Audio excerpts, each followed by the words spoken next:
Let me give you an example of a couple of things that say to me that Tesla does not care about drivers or humans, for that matter. The steering wheel stitching, really rough to the hand, and the stitching is in the strangest of places. It's where you'd have like the most pressure on the wheel.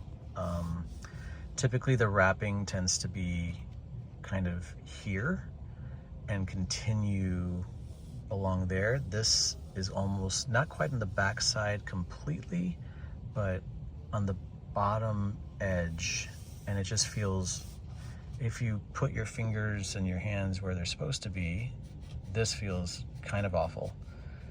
And also this feels very strange and rough. And the covering itself is super cheap, like kids' toy cheap, you know, as is this, as is a lot of stuff. The other thing is, I would love to be able to sit in this car at a position that's comfortable to me, but I have to push myself further back to clear from hitting the screen. If I put the seat where I want it to be, it would be more like this, but there goes my kneecap, not just in an accident, but just generally speaking. And also, I'm not quite sure that being in a position to clear it isn't going to cause me to have knee injury in an accident based on this location. So it's pretty clear to me that Tesla does not care about drivers or humans, was the point I was trying to make. It's almost like they either A, design the car so much in software and don't really drive the things, and or B, they don't want you to enjoy driving too much, or they might not sell their quote full self-driving beta or supervised or whatever they're calling it this week, end quote. Before that. Tell me what you think. I'm sure there are going to be a lot of Tesla fans really upset with that point I've made. Not here for the first time, but it just gets cemented. This is not so problematic. This falls easily to hand.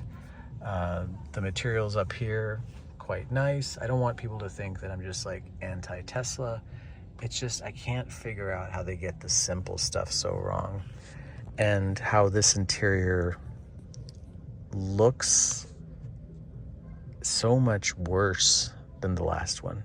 What I really want is the new car mechanically, and the rear seat of the new car, but everything else, dashboard, steering wheel, styling, exterior, old car.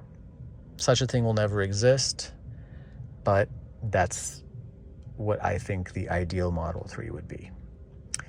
Speaking of the ideal Model 3, I will be driving a Model 3 Performance in the coming week, and I'll have that for a solid day or so. So tune back in then, and you'll get to ride along with me a bit on that experience.